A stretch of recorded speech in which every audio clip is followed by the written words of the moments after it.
যে মানে নানান দিক থেকে নানান কথা হয় না যে আসলে এই দেশকে সাপোর্ট করে কি পাইছিস। তুই তো অস্ট্রেলিয়ার ভিসা আছে, তোর ইংল্যান্ডের ভিসা আছে, তোর পৃথিবীর অনেক বড় বড় ভিসা আছে, তুই তো ওখানে গেলে থাকতে পারোস। আমি একজন গাড়ির মেকানিক, আমাকে এরকম হয়েছে যে আমি অস্ট্রেলিয়াতে ইংল্যান্ডে 6 লাখ 7 লাখ 8 লাখ টাকা অফার করছে আমাকে, শুধুমাত্র মানে মানে থাকতে পারিনি কারণ মানে সবার আগে বাংলাদেশ, আমি আসলে কখনোই থাকতে পারবো না। মানে 1,000 কোটি টাকা দিলেও আসলে আমি মানে আমার দেশ ছেড়ে মানে পতাকা থেকে আমি কোথাও যে খেলা দেখবো থাকবো, আমি থাকতে পারবো না। আমি এরকম অনেক জায়গায় অফার দিছে কিন্তু আমি সবসময় ফিরে দিছি ভাই। আমি মানে এটা কখনোই সম্ভব না, কখনো সম্ভব না। মানে এই বাংলাদেশে খেলা দেখে ছাড়া আর আমার রক্তের ভিতরে আসলে ক্রিকেট মিশে গেছে, আমার ব্লাডের ভিতরে মানে ক্রিকেট, এটা আমি কখনো ছাড়তে পারবো না। মানে ক্রিকেট বোর্ডের কাছে কিন্তু এই 14-15 বছর যাবত বাংলাদেশে পতাকা করে কখনো কিন্তু তাদের কাছে কিন্তু কখনো কোনো কিছু চাওয়া পাওয়া নেই আমার। কখনো চাই না যে ভাই খাইছি না খাইছি এটা দেন এটা করেন, কখনোই এমন কোনো চাওয়া পাওয়া নাই। কিন্তু শুধু এটাই আসলে চাই যে বাংলাদেশ পৃথিবীর যেখানে খেলুক সেখানে আসলে যেন যাইতে পারি, যেখানে যেটা আসলে বাংলাদেশের পতাকাটা যেন উড়াইতে পারি। মানে এটাই তো চাওয়া ভাই। আমি তো আর মানে স্পন্সর নাই, আমি তো ভাই চাই না যে আমার স্পন্সর দেন, আমাকে টাকা পয়সা দেন, কিছু দেন, এটা তো আসলে আমি চাই না। নানা বিতর্ক বাংলাদেশের ফ্যানদের নিয়ে হয়েছে, সুপার ফ্যানদের নিয়ে হয়েছে, কিন্তু শোয়েবকে নিয়ে বাজে কোনো বিতর্কের সুযোগ কখনো হয় নাই। হয়তো অনেকের মতো অনেক স্মার্ট না, ইংলিশ ভালো বলতে পারে না, অনেক জায়গায় অনেক ল্যাকিংস রয়েছে, বাট এখানটায় না কোনো ধরনের ঘাটতি নেই। বাংলাদেশ দলটা ভালো করুক আর খারাপ করুক সেই দলকে সাপোর্ট করার জন্য। শোয়েব এশিয়া কাপে যেতে পারছে না, শুনতে চাই শোয়েবের কাছ থেকেই। আহ বাংলাদেশ পৃথিবীর যেখানে খেলছে সেখানেই মানে নিজে খাই আর না খাই কিন্তু দলকে সাপোর্ট করার জন্য চলে গেছি, বাংলাদেশের পতাকা উড়ানোর জন্য। তা সেটা অস্ট্রেলিয়া হোক, নিউজিল্যান্ড হোক, ইংল্যান্ড হোক, সাউথ আফ্রিকা হোক, পৃথিবীর যেখানে খেলছে, ওয়েস্ট ইন্ডিজ, সেখানে চলে গেছি শুধুমাত্র টিমকে সাপোর্ট দেওয়ার জন্য।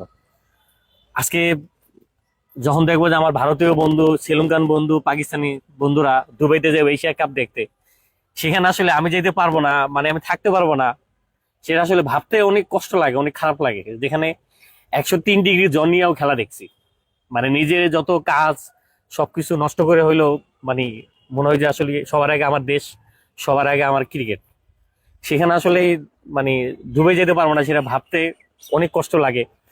আর শ্রীলঙ্কা, পাকিস্তান, ইন্ডিয়া ওরা কোনো না কোনো মাধ্যমে ওরা যাবে, খেলা দেখবে।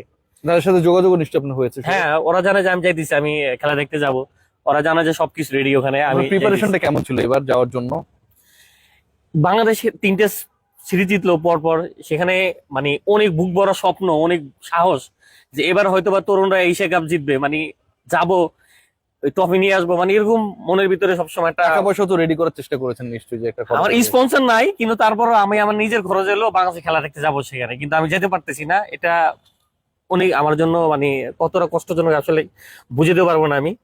আহ মানে এটা আসলে বোঝানোর মতো না ভাই, অনেক কষ্টদায়ক যে আমি যাইতে পারতেছি আপনি না তো ভিসার মানে কারণে। আপনি তো টাকা ধার করে গেছেন, আপনি নিজের অনেক সময় মানে যেটুকু সঞ্চয় ছিল সেটা ভাঙিয়েছেন, গাড়ি বিক্রি করে গেছেন, এরকম এক্সাম্পল শোয়েব আমরা দেখেছি বিভিন্ন সময়।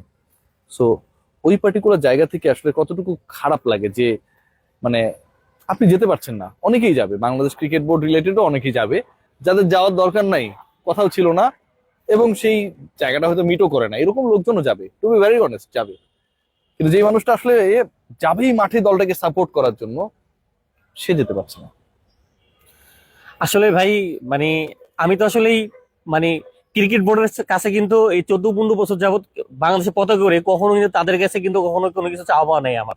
কখনো চাই না যে ভাই খাইছি না খাইছি এটা দেন এটা করেন, কখনোই এমন কোনো চাওয়া পাওয়া নাই। কিন্তু শুধু এটাই আসলে চাই যে বাংলাদেশ পৃথিবীর যেখানে খেলুক সেখানে আসলে যেন যাইতে পারি, যেখানে যেটা আসলে বাংলাদেশের পতাকাটা যেন উড়াইতে পারি। মানে এটাই তো চাওয়া ভাই। আমি তো আর মানে স্পন্সর নাই, আমি তো ভাই চাই না যে আমার স্পন্সর দেন, আমাকে টাকা পয়সা দেন, কিছু দেন, এটা তো আসলে আমি চাই না।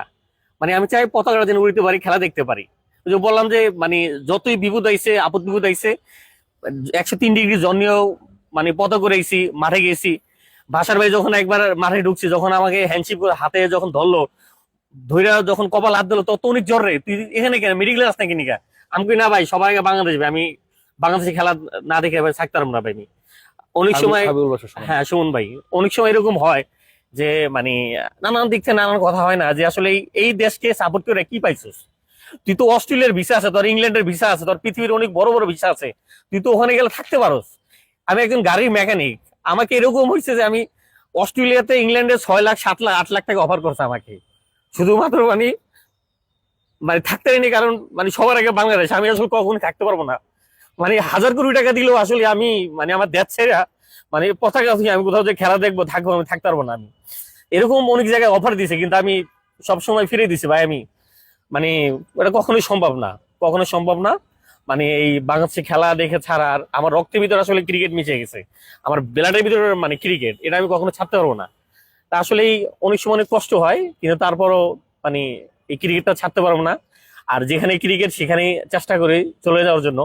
হয়তোবা অনেকেই আমাকে পছন্দ করেন না, অপছন্দ করেন, থাকতেই পারে, কিন্তু ভাই আমি আসলে মানে আমার মনে প্রাণে ধ্যানে সবসময় ক্রিকেট, এটা আমি কখনো ছাড়তে পারবো না।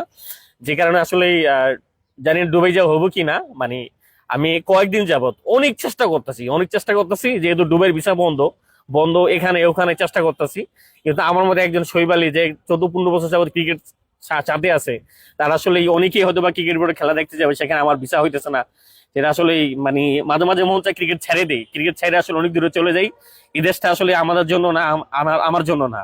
যেখানে নিজের সবকিছু ত্যাগ করে আমি মানে বাংলাদেশে সাপোর্ট দিচ্ছি, খেলা দেখছি, সেখানে বিনিময়ে কি পাইছি তা জানি না শেষ পর্যন্ত হবে কিনা। তারপর আমি আশা রাখি বাংলাদেশ ক্রিকেট বোর্ডের কাছে, বুলবুল ভাইয়ের কাছে, আহ হয়তোবা মানে যদি আসলে আমার আর কোনো চাওয়া নেই আপনাদের কাছে, যে আমি বাংলাদেশ যেখানে খেলুক সেখানে যে যেন বাংলাদেশের পতাকা উড়িতে পারি, আসলে আমাদের এটাই আসলে আমাদের চাওয়া। আমাদের আসলে ব্যাড লাক, মানে আমাদের টু বি ভেরি অনেস্ট, আমাদের অনেক এমনও হয়েছে, সত্যি কথা যেটা, যে আমাদের অনেক সহকর্মীরাও অনেস্টলি বিভিন্ন জায়গায় কভার করতে গিয়েছে, অনেক খারাপ ভালো এক্সপিরিয়েন্স বাংলাদেশ ক্রিকেট বোর্ড তাদের কাছ থেকে পেয়েছে অনেস্টলি। বাট এই যে শোয়েব আলী, মানে কি বলবো, আসলেই তো মানে তার কি দরকার এই খেলা দেখার জন্য, পতাকা উত্তোলন করার জন্য, মানে ওড়ানোর জন্য প্র্যাকটিস সেশন যখন চলে না, বিশ্বাস করেন, আমি বানিয়ে বলছি না, অন্য যে কারোর কাছ থেকেও জেনে নেওয়ার চেষ্টা করেন, শোয়েব আলী ঘন্টার পর ঘন্টা না ওই পতাকাটা উড়ায়, চরম রৌদ্রের মধ্যে, প্রখর রৌদ্রের মধ্যে, বৃষ্টির মধ্যে দল ঢুকে গেছে, শোয়েব আলী স্টেডিয়ামে রয়েছে just to support the team. আমাদের স্পন্সর থাকে, অনেক ব্যাপার স্যাপার, বাট এই ছেলেটা সবসময় এসব থাকে না। শোয়েব আলী কাঁদছেন। বাংলাদেশ ক্রিকেট বোর্ড অনেক প্রভাবশালী, অনেক শক্তিশালী, এবং সবশেষ যে এসিসির মিটিংটা হয়েছে সেখানটায় Aminul Islam Bulbul and his team they try to prove that we are very much aligned with the Asian nations. একজন শোয়েব আলীর ভিসা করানোর ক্ষমতা বাংলাদেশ ক্রিকেট বোর্ডের ক্ষমতাবানদের কি আসলেই নাই? আমি তো বিশ্বাস করি সেই ক্ষমতা আছে। করিয়ে দেখেন না ভাই, ও পতাকা উড়াতেই যাবে, ও থাকার জন্য যাবে না। বিশ্বাস করেন, ওর অনেক বড় বড় দেশের ভিসা রয়েছে, ভ্যালিড ভিসা। আরো একবার শোয়েব আলী পতাকা উড়াক বাংলাদেশের লাল সবুজের এশিয়া কাপের মঞ্চে। সবাই ভালো থাকবেন।